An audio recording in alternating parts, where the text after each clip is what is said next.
Hey, what's up, family? This video, we're going to be talking about insecurity and imposter syndrome and giving you strategies to overcome. So, if you've ever struggled, if you've ever struggled with imposter syndrome, feelings of inadequacy, um, yourself to other people, feeling like you don't belong, I hope that this live stream helps you.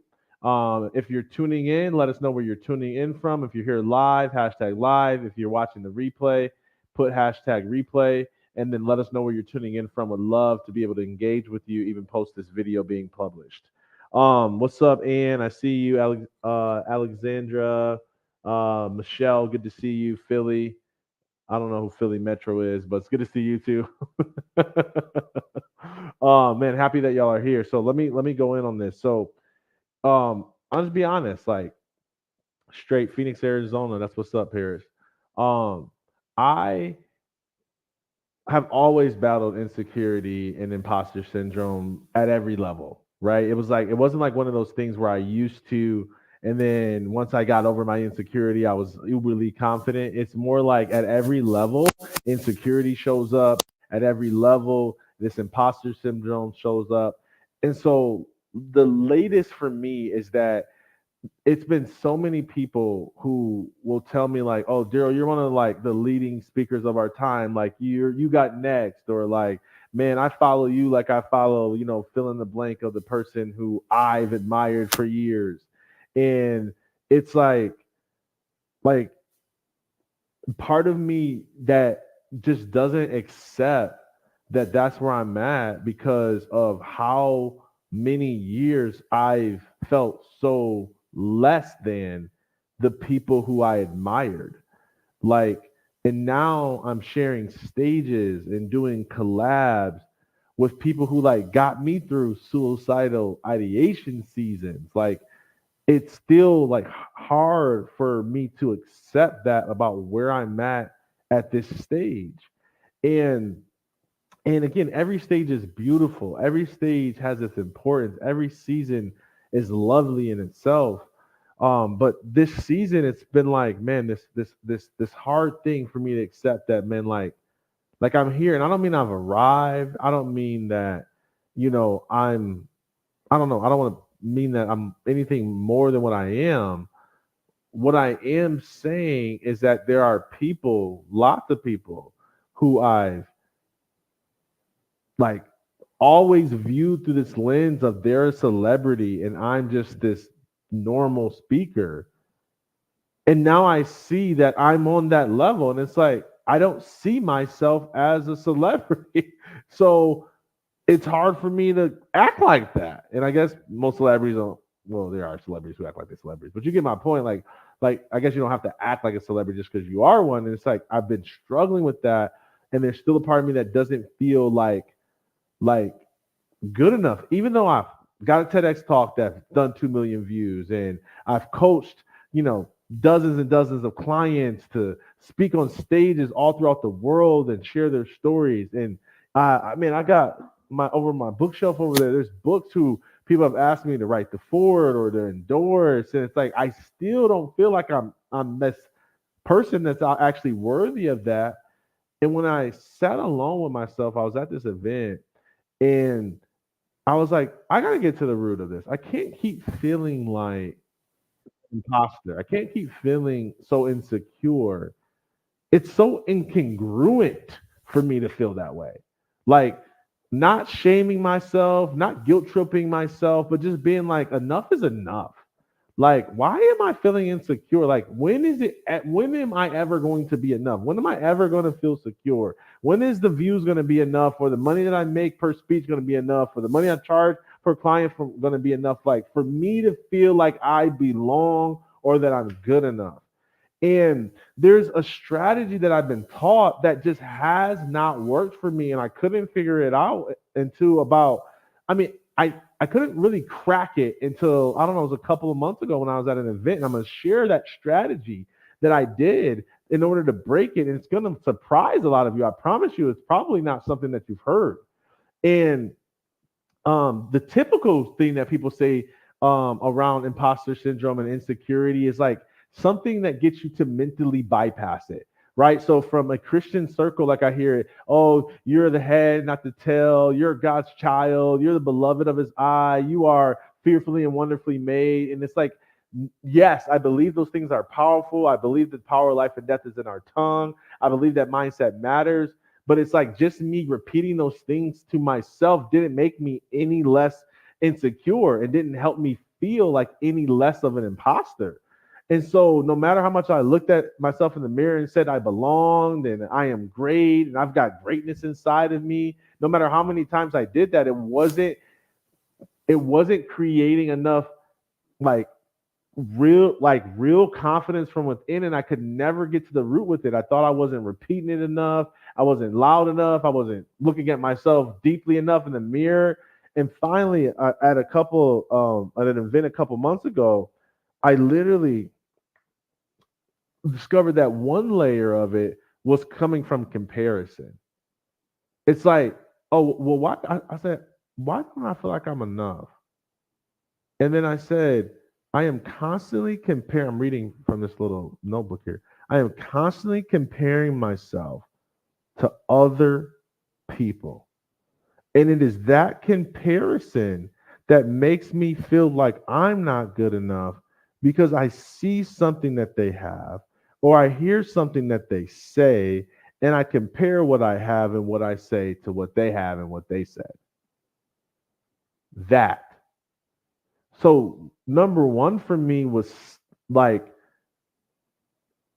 to study the industry, to listen to other speakers, to be a fan, but not to compare myself to them.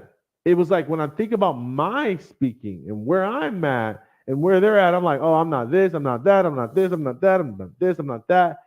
And I find too much of what I'm not that I disconnect from who I am. And some of you struggle with that exact dynamic. It's like the reason why you have insecurity and imposter syndrome is not because you're an imposter. And it's not because you're actually that insecure. It's because you've compared yourself to other people over and over and over again to the degree that now you have like weighed yourself down with insecurity. It's like you made yourself insecure when you didn't have to be. And so I noticed that I do that. Like I have a tendency to compare myself to other people and judge what they say and what they have against what I'm saying and what I have. And if they say it more succinctly, or if they say it with more emotion, or if they say it with more style and pizzazz, and I'm like, oh man, look where I'm not at. I'm not good enough. I don't belong. That's why they're the best, and I'm where I'm at. Not realizing that if I would just focus on where I'm at and who I am and not what I'm not, if I can see what's right with me and not what's wrong with me, if I can celebrate what I get right and not be so hyper fixated on where I have shortcomings and areas to grow, then that becomes magnified in my life. And now I'm like building my life from a sense of confidence in who I am versus a level of insecurity from who I'm not. So step one for me was that awareness was powerful. Daryl, this is the level to which you're doing this. And now, like, still be a fan, still watch other people. Like, I'm not just gonna not listen to people, but I am now more consciously aware of how much I have allowed that to create insecurity within me instead of being grateful for who they are and how they show up, and then knowing that I have my own uniqueness to bring to the table. So that's number one is that awareness. Okay. The second one, and this is the one that I think is going to blow your mind. Okay. I, I, how do I say this?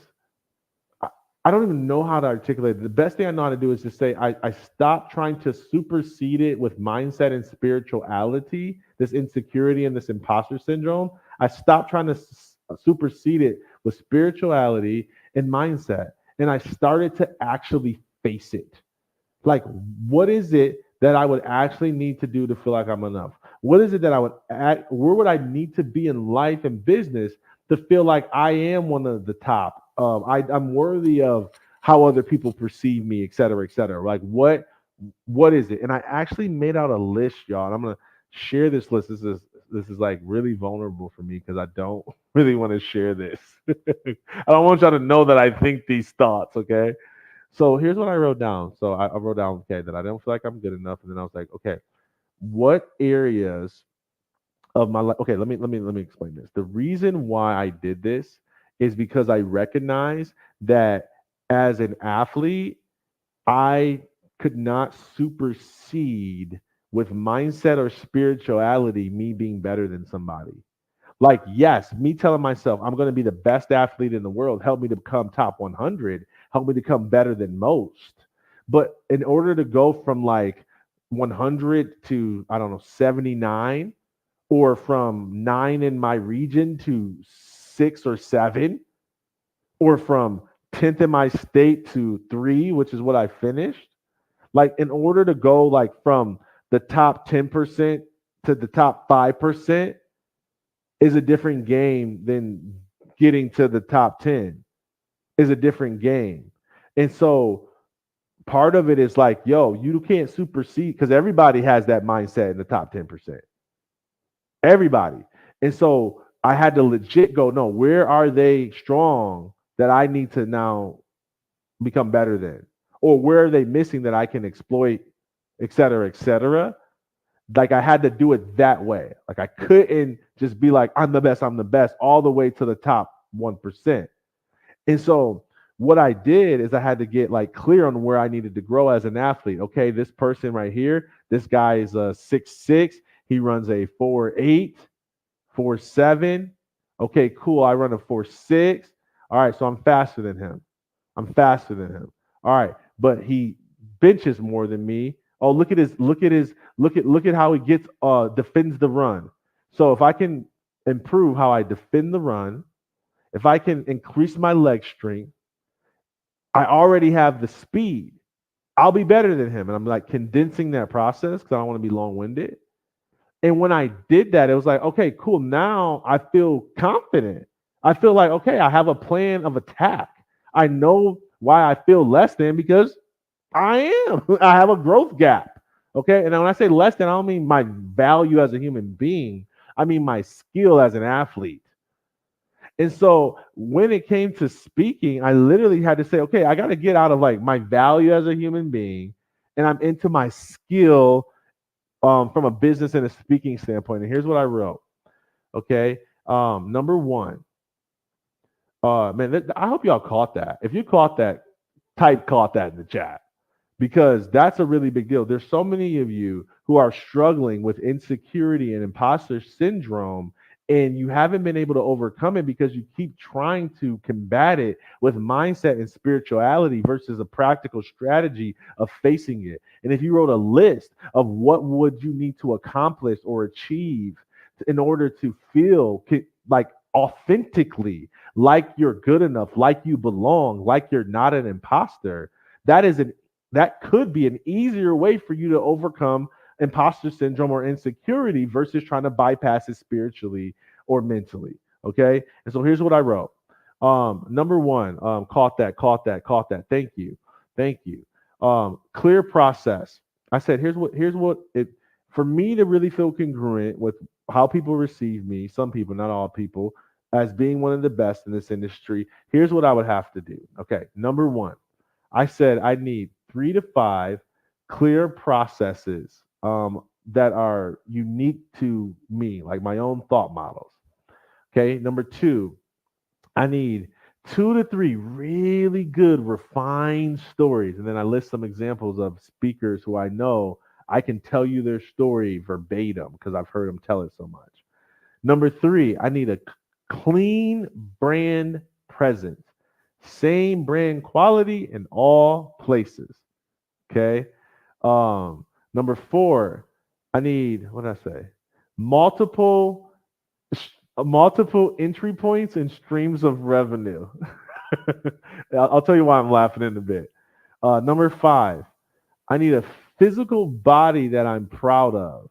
That one hurts a little bit because I know that if I had to pinpoint one area of my life that I don't think that I'm practicing what I'm preaching, like there's probably bits and pieces in here and there in some areas of my life, but probably the biggest obvious one is my physical body. Like, yeah, I've been eating better, but like I haven't historically worked out consistently enough to be congruent with what I would teach somebody else or tell somebody else to do about their physical health. So, anyways, that's what I mean. A physical body I'm proud of, and then six, a bigger team behind me, and I listed out specific roles that I feel like I would need to feel like I'm enough. Now, y'all, here's the crazy thing about this exercise. So let me repeat them concisely. Number one, 3 to 5 clear processes, new paradigm thought models. Number two, 2 to 3 really good refined stories. Number three, a clean brand presence, all high quality in all places. Number four, multiple entries and streams of revenue. Okay, entries into my business and streams of revenue. Number six, or excuse me, number five, a physical body that I'm proud of. Number six, a team behind me, and then I outlined the specific roles.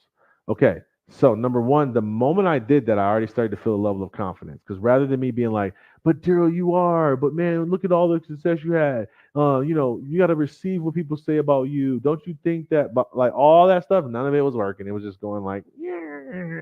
Okay, I was still insecure, still had imposter syndrome. But the moment I did this list, I was like, yo, I feel like I have a plan of attack now. And then here's the other thing, right? Here's the other thing. It says 3 to 5 clear processes. Like some of this stuff I already had, and it was crazy when I saw it on paper to be like, I'm writing things that I already got. Like, like I got it. It was like I got it. Like I didn't have it for so long that when I got it, I didn't even recognize that I was still operating with a belief system like I didn't have it. And so 3 to 5 clear processes or new paradigm models, it was like, I got that. I got tons of little thought models in sauce. Like, who you hear say resonance increases reach, increases revenue. And in order for you to have greater levels of revenue, you've got to work through your resistance. But in order to work through your resistance, you got to have resource. Like, you ain't heard nobody say that. That came from God in the midst of a struggle that I was having. So I got that. Lots of it. In fact, I didn't got so good, I can just make up stuff. Right now, I can invent a thought model. Like that's how much I did this. Okay. And so check. So here I am acting like I need this in order to belong, but I have it. But this process helped me to see that within myself. Number two, 2 to 3 really good refined stories. Have it. That's my audience. How many of you have heard me tell the same story over and over again, and you could probably tell your friend like enough about me because you heard me? Like, drop me in the chat if that's you. Like, drop me in the chat if you're like, yeah, oh, former athlete, suicide survivor. Like, you already know the spiel, right? Like, got that, got that, got that. Okay. Number three, clean brand presence. Don't have that, but working on it, like legit in the process of this rebrand. Got my whole new logo and palette and all that stuff. Got the stylist, get me the new wardrobe so I can look like on the outside how I feel on the inside. And I'm working on it. Okay, it's coming. Y'all gonna see it. It's happening bit by bit, little by little. Okay. Number four, multiple entries and streams of revenue. Have that. Have that. Have that. Didn't have it for so long. Didn't have no book. Didn't have no courses. Didn't have no coaching program.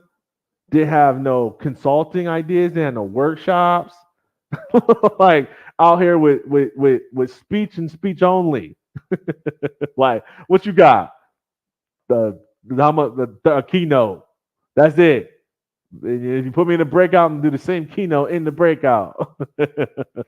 Now we got multiple things. We got a t-shirt, we got gear, we got other companies. So why? Why am I sitting here saying I don't belong? Why am I trying to say that I need this to feel like I'm not an imposter when I have it?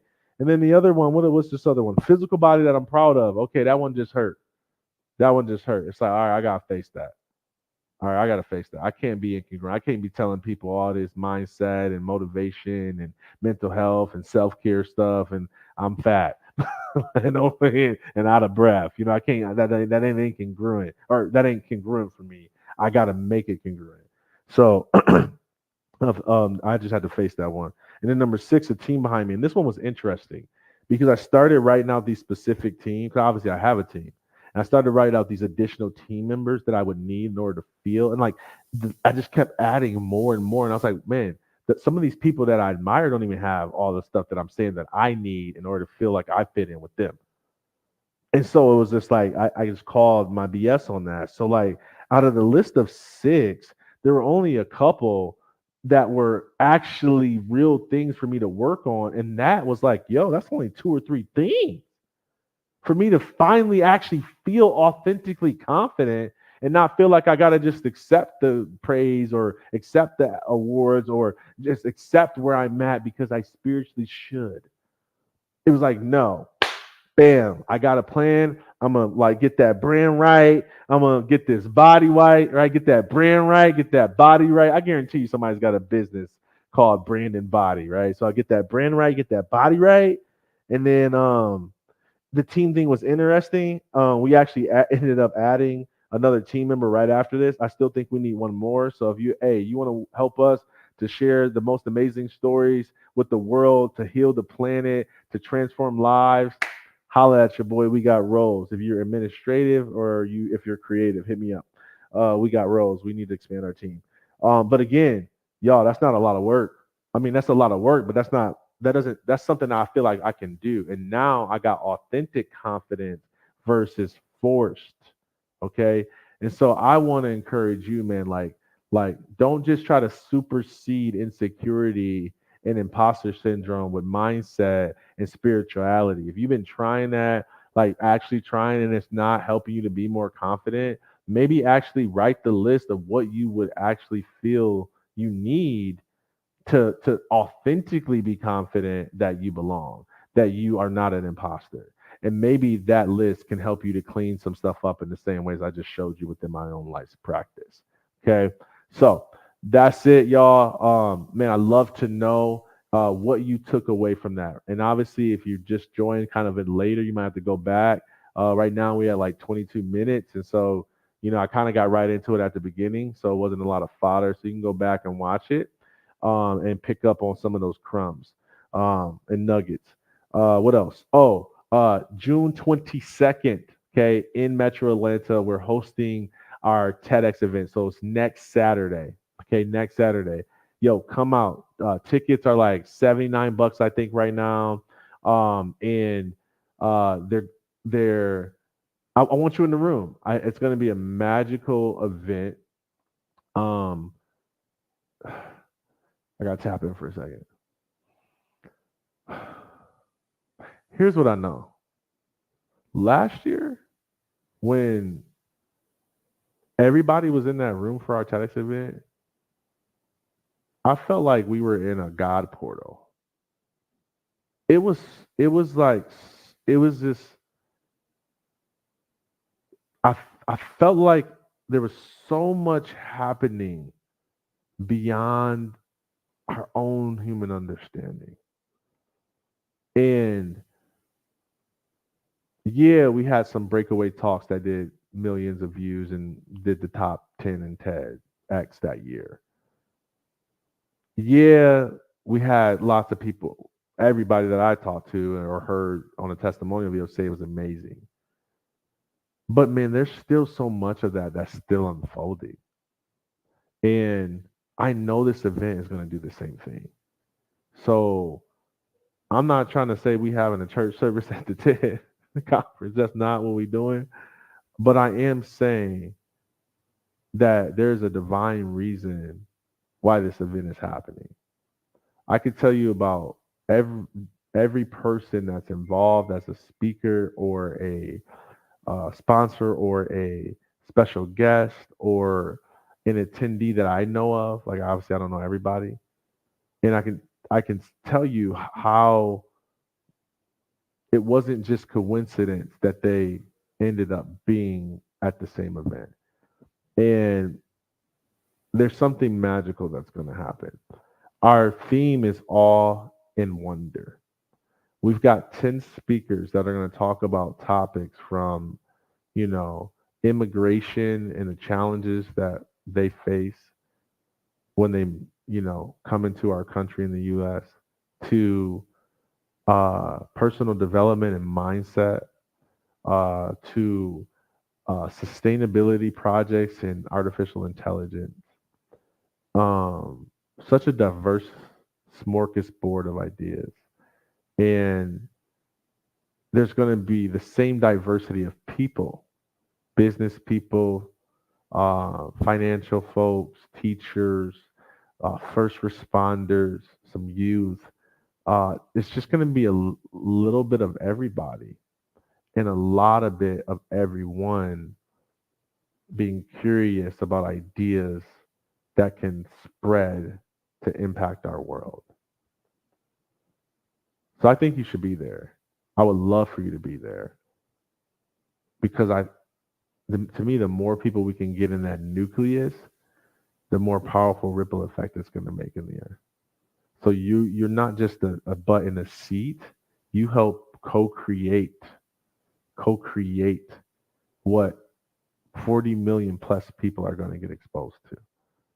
So our speakers pay. No, not for TEDx event. TEDx is a nonprofit event, independently licensed event, and it no profit. It's all non for profit, man. So I'm actually I didn't put a lot of money into it myself just because I believe in what we're doing. And then people are donating their time. Obviously, we got sponsors and in kind, donors and stuff like that. These speakers are not being paid. They're all paying for their own means to get out there, paying for their travel, and they've been prepping. So you know, that's definitely it's a nonprofit event, and no, the speakers aren't paid. Thanks for asking, though. Let me end with this, okay? I put this in my post. I said, "Great minds discuss ideas. Average minds discuss events. Small minds discuss people." I actually like reading it the other way. Small minds discuss people. Average minds discuss events. Great minds discuss ideas. There's not a better place that I know of to discuss ideas than a conference that's about ideas. So come on out, y'all. TEDxAlexanderPark.com. If you're on Instagram, it should be in my bio or my little link tree. If you're on the other platforms, just you know, either just put TEDx Alexander Park in the URL or just look at my social, man. We're talking about it all the time. All right. Love y'all. I hope this empowered you to overcome imposter syndrome or insecurity. Let me know what your takeaways were, or if you have your own special tips, I'd love to hear that too. And then share with somebody that you know. Maybe there's somebody that you're like, hey, you can just share with them because you know that they struggle with these things. All right, peace.